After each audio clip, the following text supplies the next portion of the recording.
இறைவாக்கினர் ஆமோஸ் எழுதிய நூல் அதிகாரம் 5. மனம் மாறிட அழைப்பு. இஸ்ரேல் வீட்டாரே, உங்களை பற்றி நான் புலம்பிக் கூறும் இந்த வாக்கை கேளுங்கள். இஸ்ரேல் என்னும் கன்னிப்பெண் விழுந்து கிடக்கிறாள், இனி எழவே மாட்டாள். தரையில் தன்னந்தனியாளாய் கிடக்கின்றாள். அவளை தூக்கி விடுவார் யாருமில்லை. ஏனெனில் தலைவராகிய ஆண்டவர் கூறுவது இதுவே: 1000 பேரை அனுப்பிய நகரில் 100 பேரே எஞ்சி இருப்பர். 100 பேரை அனுப்பிய நகரில் 10 பேரே எஞ்சி இருப்பர். இஸ்ரேல் வீட்டாரின் கதி இதுவே. இஸ்ரேல் வீட்டாருக்கு ஆண்டவர் இவ்வாறு கூறுகிறார்: என்னை தேடுங்கள், நீங்கள் வாழ்வீர்கள். ஆனால் பெத்தேலை தேடாதீர்கள், கில்காலில் காலெடுத்து வைக்காதீர்கள். பெயர்செபாவுக்கு கடந்து போக வேண்டாம், ஏனெனில் கில்கால் உண்மையாகவே நாடு கடத்தப்படும், பெத்தேல் பாழாக்கப்படும். ஆண்டவரை தேடுங்கள், நீங்கள் வாழ்வீர்கள். இல்லையேல் அவர் யோசேப்பின் வீட்டின் மேல் தீமூலச் செய்வார், அந்நெருப்பு அதை விழுங்கிவிடும்.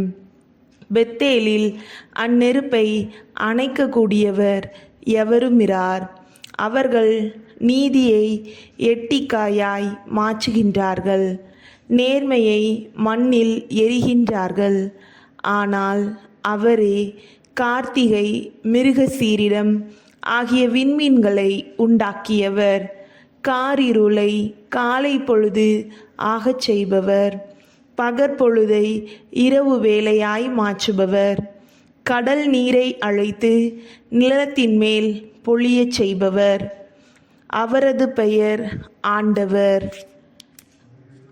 வலிமை மிக்க தலங்கள் மேல் அவர் அழிவை அனுப்புவதால் அவை அழிவை காண்கின்றன. அவர்கள் நகர் வாயிலில் நின்று கொண்டு தங்களை கண்டிப்பவனை பகைக்கிறார்கள், உண்மை பேசுபவனை வெறுத்து ஒதுக்குகின்றார்கள். நீங்கள் ஏழைகளை நசுக்கி அவர்களிடம் தானிய வாரியாக வாங்கியதை கொண்டு நன்கு செதுக்கிய கற்களால் வீடு கட்டினீர்கள். அந்த வீடுகளில் நீங்கள் வாழப்போவதில்லை.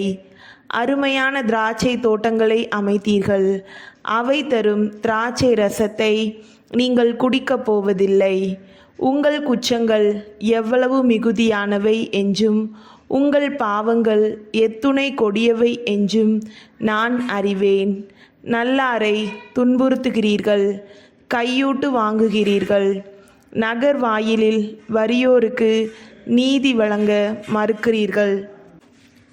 உங்கள் குற்றங்கள் எவ்வளவு மிகுதியானவை என்றும் உங்கள் பாவங்கள் எத்துணை கொடியவை என்றும் நான் அறிவேன். நல்லாரை துன்புறுத்துகிறீர்கள், கையூட்டு வாங்குகிறீர்கள், நகர் வாயிலில் வறியோருக்கு நீதி வழங்க மறுக்கிறீர்கள். அது கெட்ட காலம் என்பதால் அப்போது விவேகமுள்ளவன் வாய் திறக்க மாட்டான். நன்மையை நாடுங்கள், தீமையை தேடாதீர்கள். அப்பொழுது நீங்கள் சொல்வது போல படைகளின் கடவுளாகிய ஆண்டவர் உங்களோடு இருப்பார். தீமையை வெறுத்து நன்மையை நாடுங்கள், நகர் வாயிலில் நீதியை நிலைநாட்டுங்கள். அப்பொழுது ஒருவேளை படைகளின் கடவுளாகிய ஆண்டவர் யோசேப்பின் வீட்டாரில் எஞ்சியிருப்போருக்கு இரக்கம் காட்டுவார். ஆகையால் படைகளின் கடவுளும் தலைவரும் ஆகிய ஆண்டவர் இவ்வாறு கூறுகிறார்: பொதுவிடங்கள் எங்கும் அழுகுரல் கேட்கும், எல்லா வீதிகளிலும் ஐயோ ஐயோ என்ற புலம்பல் எழும்பும். வயலில் வேலை செய்வாரை அழுவதற்கு கூப்பிடுவர், ஒப்பாரி பாடத் தெரிந்தவர்களை ஓலமிட்டு புலம்ப அழைப்பர். திராட்சை தோட்டம் எங்கனும் ஒரே அழுகையாய் இருக்கும், ஏனெனில் உங்கள் நடுவே நான் கடந்து செல்வேன் என்கிறார் ஆண்டவர். ஆண்டவரின் நாளை பார்க்க விரும்புபவரே, உங்களுக்கு ஐயோ கேடு. ஆண்டவரின் நாளுக்காக நீங்கள் ஏங்குவது ஏன்? அது ஒளிமிக்க நாளன்று, இருள் சூழ்ந்த நாளாகத்தான் இருக்கும். அந்த நாள் சிங்கத்திடமிருந்து தப்பி ஓடிய ஒருவனை கரடி ஒன்று எதிர்கொண்டார் போலும் அவன் தப்பியோடி வீட்டிற்குள் நுழைந்து சுவரில் கை வைத்து சாய்ந்தபோது பாம்பு ஒன்று கடித்தார் போலும் இருக்கும். ஆண்டவரின் நாள் ஒளியின் நாளன்று, அது இருள் கவிந்தது அல்லவா? வெளிச்சமில்லாத காரிருள் அல்லவா? உங்கள் திருவிழாக்களை நான் வெறுத்து அருவருக்கின்றேன். உங்கள் வழிபாட்டு கூட்டங்களில் எனக்கு விருப்பமே இல்லை. எரி பலிகளையும் தானிய படையல்களையும் எனக்கு நீங்கள் செலுத்தினாலும் நான் ஏற்க மாட்டேன். கொழுத்த விலங்குகளை நல்லுறவு பலிகளாக செலுத்தும்போது நான் ஏறெடுத்தும் பார்க்க மாட்டேன். என் முன்னிலையில் நீங்கள் இரைச்சலிட்டு பாடும் பாடல்களை நிறுத்துங்கள். உங்கள் வீணைகளின் ஓசையை நான் கேட்க மாட்டேன். மாறாக நீதி வெள்ளமென பொங்கி வருக, நேர்மை வற்றாத ஆறாக பாய்ந்து வருக. இஸ்ரேல் வீட்டாரே, பாலை நிலத்தில் இருந்த அந்த 40 ஆண்டுகளில் எரிபலிகளும் காணிக்கைகளும் எனக்கு கொடுத்தீர்களோ? நீங்கள் சிக்கூத்தை மன்னனாகவும் கியோனை விண்மீன் தெய்வமாகவும் ஏற்றுக்கொண்டீர்கள். அவற்றின் வடிவில் உங்களுக்கென சிலைகளும் செய்து கொண்டீர்கள். அந்த சிலைகளை நீங்கள் தூக்கி கொண்டு போகும் நாள் வரும். உங்களை நான் தமஸ்குவுக்கும் அப்பால் நாடு கடத்தப் போகிறேன் என்கிறார் ஆண்டவர். அவரது பெயர் படைகளின் கடவுள். இறைவாக்கினர் ஆமோஸ் எழுதிய நூல் அதிகாரம் 6. இஸ்ரேலின் அழிவு. சீயோன் குன்றின் மீது இன்பத்தில் திளைத்திருப்போரே, சமாரியா மலைமேல் கவலையற்றிருப்போரே, மக்கள் இனங்களுள் சிறந்த இனத்தின் உயர்குடி மக்களே, இஸ்ரேலின் மக்கள் தேடி வருமளவுக்கு பெருமை வாய்ந்தவர்களே, உங்களுக்கு ஐயோ கேடு. கல்னேக்கு போய் பாருங்கள். அங்கிருந்து சிறந்த நகரமாகிய ஆமாத்துக்கு போங்கள். பிறகு பெலிஸ்தியரின் நகரான காத்துக்கு செல்லுங்கள். அந்த அரசுகள் உங்கள் அரசுகளை விட சிறந்தவையோ? உங்கள் நாடுகள் அவர்களுடைய நாடுகளை விட பரப்பளவில் பெரியவையோ? தீய நாளை இன்னும் தள்ளி வைப்பதாக நீங்கள் நினைக்கிறீர்கள். ஆனால் வன்முறையின் ஆட்சியை அருகில் கொண்டு வருகின்றீர்கள். தந்தத்தால் ஆன கட்டிலில் பஞ்சனை மீது சாய்ந்து கிடப்போருக்கும், கிடையிலிருந்து வரும் ஆட்டுக்குட்டிகளையும் மந்தையிலிருந்து வரும் கொழுத்த கஞ்சுகளையும் உண்போருக்கும் ஐயோ கேடு. அவர்கள் வீணையொலி எழுப்பி அலறி தீர்க்கின்றார்கள். தாவீதை போல புதிய இசைக்கருவிகளை கண்டுபிடிக்கின்றார்கள். கோப்பைகளில் திராட்சை ரசம் குடிக்கின்றார்கள். உயர்ந்த நறுமண எண்ணெயை தடவிக்கொள்கிறார்கள். ஆகையால் அவர்கள்தான் முதலில் நாடு கடத்தப்படுவார்கள். அவர்களது இன்ப களிப்பும் இல்லாதொழியும். தலைவராகிய ஆண்டவர் தம்மீது ஆணையிட்டு கூறுகிறார். படைகளின் கடவுளாகிய ஆண்டவர் இவ்வாறு சொல்கிறார்: யாக்கோபின் செருக்கை நான் வெறுக்கிறேன், அவனுடைய கோட்டைகளை அருவருக்கிறேன். நகரையும் அதிலுள்ள யாவரையும் நான் கைவிட்டு விடுவேன். ஒரு வீட்டில் 10 பேரே இருந்தாலும் அவர்களும் மாண்டு போவார்கள். வீட்டிலிருந்து எலும்புகளை எடுத்து செல்ல மிக சிலரே தப்பி பிழைப்பார்கள். ஒருவன் வீட்டில் மூலையில் இருக்கும் இன்னொருவனிடம், உன்னுடன் வேறு யாரேனும் உளரோ என்று கேட்க, அவன் இல்லை என்று பதில் சொல்லி, பேசாதே, ஆண்டவரின் பெயரை சொல்லக்கூடாது என்பான். ஆண்டவர் தாமே ஆணையிடுகின்றார். பெரிய மாளிகைகளை தரைமட்டமாக்குவார், சிறிய வீடுகளை தவிடு பொடியாக்குவார். பாறைகள் மேல் குதிரைகள் ஓடுமோ? எருதுகளை கட்டி கடலை உழுவதுண்டோ?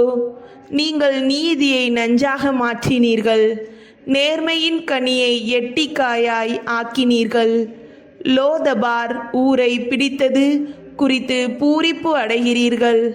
நம் சொந்த வலிமையால் கர்னாயிமை பிடித்து நமதாக்கி கொள்ளவில்லையா என்கிறீர்கள். இஸ்ரேல் வீட்டாரே, உங்களுக்கு எதிராக வேற்றினம் ஒன்றை தூண்டிவிடுவேன். அவர்கள் ஆமாத்து வாயிலில் இருந்து அரபா நீரோடை வரையில் உங்களை ஒடுக்கி துன்புறுத்துவார்கள் என்கிறார் படைகளின் கடவுளாகிய ஆண்டவர். இறைவாக்கினர் ஆமோஸ் எழுதிய நூல் அதிகாரம் 7. வெட்டுக்கிளிகளின் காட்சி. தலைவராகிய ஆண்டவர் எனக்கு காட்டிய காட்சி இதுவே. அரசனுக்கென முதல் புல்லறுப்பு செய்தான பின் 2ஆம் பருவத்தில் புற்கள் துளிர்க்கத் தொடங்கும் வேளையில் அவர் வெட்டுக்கிளி கூட்டங்களை உருவாக்கி கொண்டிருந்தார். நாட்டிலிருந்த புல்லையெல்லாம் அவை தின்று தீர்த்து கொண்டிருந்த வேளையில், நான் இறைவனாகிய ஆண்டவரே, மன்னித்தருளும், உம்மை கெஞ்சி மஞ்சாடுகிறேன். யாக்கோபு எப்படி நிலை நிற்கப் போகிறான்? அவன் மிகச்சிறியவன் அல்லவா என்றேன். ஆண்டவரும் இதை குறித்து மனம் மாறினார். இது நிகழாது என்றார் தலைவராகிய ஆண்டவர். நெருப்பின் காட்சி. தலைவராகிய ஆண்டவர் எனக்கு காட்டிய காட்சி இதுவே. தலைவராகிய ஆண்டவர் தண்டனை தீர்ப்பாக நெருப்பு மழையை வருவித்தார். அந்த நெருப்பு ஆழ்கடலை வற்ற செய்து நிலத்தையும் விழுங்கி கொண்டிருந்தது. நான், தலைவராகிய ஆண்டவரே, இதை நிறுத்தியருளும், உம்மை கெஞ்சி மஞ்சாடுகின்றேன். யாக்கோபு எப்படி நிலை நிற்கப் போகின்றான்? அவன் மிகச்சிறியவன் அல்லவா என்றேன். ஆண்டவரும் இதை குறித்து மனம் மாறினார். இதுவும் நிகழாது என்றார் தலைவராகிய ஆண்டவர். தூக்குநூல் குண்டின் காட்சி. ஆண்டவர் எனக்கு காட்டிய காட்சி இதுவே. தூக்குநூல் குண்டின் துணை கொண்டு கட்டப்பட்ட ஒரு மதில் அருகில் அவர் நின்று கொண்டிருந்தார். அவர் கையில் ஒரு தூக்குநூல் குண்டு இருந்தது. ஆமோஸ், நீ காண்பதென்ன என்று ஆண்டவர் என்னை பார்த்து கேட்டார். நான், அது தூக்குநூல் குண்டு என்றேன். தலைவர் தொடர்ந்து சொன்னார், தூக்குநூல் குண்டை என் மக்களாகிய இஸ்ரேலின் நடுவில் தொங்கவிடப் போகிறேன். இனி நான் அவர்கள் நடுவே ஒருபோதும் கடந்து செல்ல போவதில்லை. ஈசாக்கின் உயர்ந்த இடங்கள் பாழாக்கப்படும். இஸ்ரேலின் புனித இடங்கள் பாலைவெளி ஆக்கப்படும். எரோபவாம் வீட்டாருக்கு எதிராக நான் வாளெடுத்து வருவேன். ஆமோஸும் அமத்சியாவும். பிறகு பெத்தேலின் குருவாகிய அமத்சியா என்பவன் இஸ்ரேலின் அரசன் எரோபவாமுக்கு இவ்வாறு சொல்லி அனுப்பினான். இஸ்ரேல் வீட்டாரிடையே ஆமோஸ் உமக்கு எதிராக சதி செய்கிறான். அவன் சொல்வதையெல்லாம் இந்த நாட்டால் தாங்க முடியவில்லை. ஏனெனில் எரோபவாம் வாளால் மடிவான். அவனது நாட்டை விட்டு இஸ்ரேல் அடிமையாய் கொண்டு போகப்படும் என்று ஆமோஸ் சொல்லுகிறான். பின்பு அமத்சியா ஆமோஸை பார்த்து, காட்சி காண்பவனே, இங்கிருந்து போய்விடு, யூதாவின் நாட்டுக்கு ஓடிவிடு. அங்கே போய் இறைவாக்கு உரைத்து உன் பிழைப்பை தேடிக்கொள். பெத்தேலில் இனி ஒருபோதும் இறைவாக்கு உரைக்காதே, ஏனெனில் இது அரசின் புனித இடம், அரசுக்குரிய இல்லம் என்று சொன்னான். ஆமோஸ் அதற்கு மறுமொழியாக அமத்சியாவை பார்த்து கூறினார், நான் இறைவாக்கினன் இல்லை, இறைவாக்கினர் குழுவில் உறுப்பினனும் இல்லை. நான் ஆடு மாடு மேய்ப்பவன், காட்டு அத்திமர தோட்டக்காரன். ஆடுகள் ஓட்டி கொண்டு போன என்னை ஆண்டவர் தேர்ந்தெடுத்து என் மக்களாகிய இஸ்ரேலிடம் சென்று இறைவாக்கு உரைத்திடு என்று அனுப்பினார். எனவே இப்பொழுது ஆண்டவரின் வாக்கை கேள். இஸ்ரேலுக்கு எதிராக இறைவாக்கு உரைக்காதே, ஈசாக்கின் வீட்டாருக்கு எதிராக பேசாதே என்று நீ சொல்கிறாய். ஆண்டவர் இவ்வாறு கூறுகிறார்: உன் மனைவி நகரில் விலைமகளாய் இருப்பாள், உன் புதல்வர் புதல்வியர் வாளால் மடிவர், உன் நிலபுலம் இறைவாக்கினர் ஆமோஸ் எழுதிய நூல் அதிகாரம் 8. பழக்கூடையின் காட்சி. தலைவராகிய ஆண்டவர் எனக்கு காட்டிய காட்சி இதுவே. கனிந்த பழங்களுள்ள கூடை ஒன்று கண்டேன். அவர், ஆமோஸ், என்ன காண்கிறாய் என்று கேட்டார். நான் கனிந்த பழங்கள் உள்ள கூடை என்றேன். ஆண்டவர் என்னிடம் தொடர்ந்து பேசினார். என் மக்களாகிய இஸ்ரேலின் முடிவு வந்துவிட்டது. இனி அவர்கள் நடுவே ஒருபோதும் நடந்து செல்ல மாட்டேன். அந்நாளில் கோவில் பாடல்கள் புலம்பலாய் மாறும். கணக்கற்ற பிணங்கள் உரிய மரியாதையின்றி தூக்கி எறியப்படும். எங்கும் ஒரே அமைதி என்கிறார் தலைவராகிய ஆண்டவர். இஸ்ரேலின் வீழ்ச்சி. வறியோரை நசுக்கி நாட்டில் உள்ள ஒடுக்கப்பட்டோரை அழிக்கின்றவர்களே, இதை கேளுங்கள். நாம் தானியங்களை விற்பதற்கு அமாவாசை எப்பொழுது முடியும்? கோதுமையை நல்ல விலைக்கு விற்பதற்கு ஓய்வு நாள் எப்பொழுது முடிவுறும்? மரக்காலை சிறியதாக்கி எடைக்கல்லை கனமாக்கி கள்ளத்தராசினால் மோசடி செய்யலாம். வெள்ளிக்காசுக்கு ஏழைகளையும் இரு காலணிக்கு வறியோரையும் வாங்கலாம், கோதுமை பதர்களையும் விற்கலாம் என்று நீங்கள் திட்டமிடுகிறீர்கள் அல்லவா? ஆண்டவர் யாக்கோபின் பெருமை மீது ஆணையிட்டு கூறுகின்றார்: அவர்களுடைய இந்த செயல்களுள் ஒன்றையேனும் நான் ஒருபோதும் மறக்க மாட்டேன். இதை முன்னிட்டு நாடு நடுநடுங்காதா? அதில் வாழ்வோர் அனைவரும் புலம்ப மாட்டாரா? நாடு முழுவதும் நைல் நதியின் வெள்ளமென சுழற்றி எறியப்படாதா? எகிப்து நாட்டின் நைல் நதி போல் அலைக்கழிக்கப்பட்டு அடங்காதா? தலைவராகிய ஆண்டவர் கூறுகின்றார்: அந்நாளில் நண்பகலில் கதிரவனை மறையச் செய்து பட்டப்பகலில் உலகை இருள் சூழ செய்வேன்.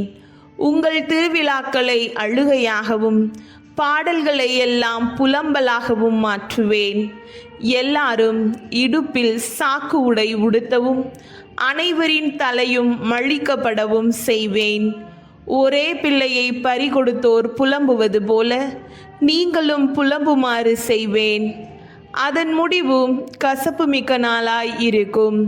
தலைவராகிய ஆண்டவர் கூறுகின்றார்: இதோ நாட்கள் வரப்போகின்றன. அப்போது நாட்டினுள் பஞ்சத்தை அனுப்புவேன். அது உணவு கிடைக்காத பஞ்சமோ நீர் இல்லாத வறட்சியோ அன்று. ஆண்டவரின் வாக்கு கிடைக்காத பஞ்சமே அது. ஒரு கடல் முதல் மறு கடல் வரை, வடதிசை முதல் கீழ்த்திசை வரை தேடி சென்று அங்குமிங்கும் தள்ளாடி அலைந்து ஆண்டவரின் வாக்கை தேடுவார்கள். ஆனால் அதை கண்டடைய மாட்டார்கள். அந்நாளில் அழகிய கன்னி பெண்களும் இளைஞர்களும் நீர் வேட்கையால் சோர்ந்து வீழ்வார்கள். சமாரியா நாட்டு அஸ்மா தெய்வத்தின் பெயரால் ஆணையிட்டு, தான் நாடே வாழும் உன் கடவுள் மேல் ஆணை எனவும், பெயர் செபாவில் வாழும் காவலர் மேல் ஆணை எனவும் சொல்லுகின்றவர்கள் வீழ்வார்கள், மீண்டும் எழவே மாட்டார்கள்.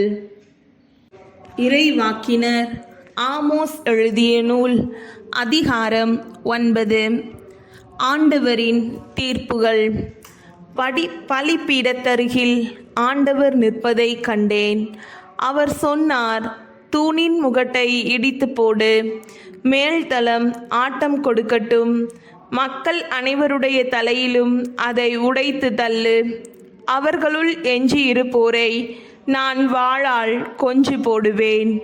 அவர்களில் எவரும் ஓடிப்போக மாட்டார், ஒருவர் கூட தப்பி பிழைக்கவும் மாட்டார். பாதாளம் வரையில் அவர்கள் இறங்கினாலும் அங்கிருந்தும் என் கை அவர்களை இழுத்து வரும். வான் மட்டும் அவர்கள் ஏறி போனாலும் அங்கிருந்தும் நான் அவர்களை பிடித்து வருவேன். கர்மேல் மலை உச்சியில் ஓடி ஒளிந்து கொண்டாலும் அவர்களை தேடி பிடித்து அங்கிருந்து கொண்டு வருவேன். என் கண்களுக்கு தப்பி ஆழ்கடலில் மறைந்தாலும் அங்கு அவர்களை கடிக்கும்படி பாம்புக்கு கட்டளையிடுவேன். தங்கள் பகைவர் முன் அடிமைகளாய் கொண்டு போகப்பட்டாலும் அங்கே அவர்களை கொல்லும்படி வாளுக்கு ஆணையிடுவேன். அவர்களுக்கு நன்மை செய்யாது தீங்கு செய்வதிலேயே நான் கண்ணாயிருப்பேன். படைகளின் கடவுளாகிய ஆண்டவர் தொட மண்ணுலகம் பாகாய் உருகுகின்றது. அதில் வாழ்வோர் அனைவரும் புலம்புகின்றனர். நாடு முழுவதும் நைல் நதியின் வெள்ளமென சுழற்சி எரியப்படுகின்றது. எகிப்து நாட்டின் நைல் நதி போல் அலைக்கழிக்கப்பட்டு அடங்குகின்றது. அவர் வானத்தில் தம் மேலறைகளை கட்டுகின்றார். வானின் வளைவை நிலத்தில் அடித்தளமிட்டு நாட்டுகின்றார். கடல்களின் நீரை முகந்தெடுத்து நிலத்தின் மேல் பொழிகின்றார். ஆண்டவர் என்பது அவரது பெயராம். இஸ்ரேலுக்கு தனிச்சலுகை இல்லை. இஸ்ரேல் மக்களே, நீங்கள் எனக்கு எத்தியோப்பியரை போன்றவர்கள் தானே. இஸ்ரேல் மக்களை எகிப்து நாட்டினின்றும் பெலிஸ்தியரை கப்தோரிலிருந்தும் சிரியரை ஸ்கீரிலிருந்தும் நான் அழைத்து வரவில்லையா என்கிறார் ஆண்டவர். தலைவராகிய ஆண்டவரின் கண்கள் பாவம் செய்யும் அரசை உற்று பார்க்கின்றன. மண்ணுலகில் இராதபடி அதை நான் அழித்து விடுவேன். ஆயினும் யாக்கோபின் வீட்டாரை நான் முற்றிலும் அழிக்க மாட்டேன் என்கிறார் ஆண்டவர். நான் ஆணை பிறப்பிப்பேன். எல்லா மக்களினங்கள் நடுவிலும் இஸ்ரேல் வீட்டாரை சல்லடையில் தானியத்தை சலிப்பது போல சலிக்கப் போகின்றேன். ஆயினும் கோதுமை மணி ஒன்றும் தரையில் விழாது. தீமை எங்களை அணுகாது, எங்கள் மேல் வராது என்று என் மக்களுள் எந்த பாவிகள் கூறுகின்றார்களோ அவர்கள் அனைவரும் வாளால் மடிவார்கள். இஸ்ரேலின் மறுவாழ்வு. அந்நாட்களில் விழுந்து கிடக்கும் தாவீதின் கூடாரத்தை மீண்டும் உயர்த்துவேன். அதிலுள்ள கிளிசல்களை பழுது பார்த்து சிதைந்தவற்றை சீர்படுத்தி பண்டை நாளில் இருந்தது போல் மீண்டும் கட்டி எழுப்புவேன். அப்பொழுது ஏதோமில் எஞ்சியிருப்போரையும் எனது பெயரை தாங்கியிருக்கும் பிற இனத்தார் அனைவரையும் அவர்கள் தங்கள் உடைமை ஆக்கி கொள்வார்கள் என்கிறார் இதை செயல்படுத்தும் ஆண்டவர். இதோ நாட்கள் வரப்போகின்றன. அப்போது அறுவடை செய்வோரை உழுவோரும் கனி பிழிவோரை விதைப்போரும் தொடர்ந்து முன்னேறுவர். மலைகள் இனிய ரசத்தை பொழியும், குன்றுகள் தோறும் அது வழிந்தோடும் என்கிறார் ஆண்டவர். என் மக்களாகிய இஸ்ரேலை முன்னைய நிலைக்கு கொண்டு வருவேன். அவர்கள் பாழடைந்த நகர்களை திரும்ப கட்டி அவற்றில் குடியேறுவார்கள். திராட்சை தோட்டங்களை அமைத்து அவற்றின் கனி ரசத்தை அருந்துவார்கள். பழத்தோட்டங்கள் அமைத்து அவற்றின் கனிகளை உண்பார்கள். அவர்களை தங்கள் நாட்டில் மீண்டும் நான் வேரூன்ற செய்வேன். நான் அவர்களுக்கு அளித்திருக்கும் நாட்டிலிருந்து இனி ஒருபோதும் அவர்கள் பிடுங்கப்பட மாட்டார்கள் என்கிறார் உங்கள் கடவுளாகிய ஆண்டவர்.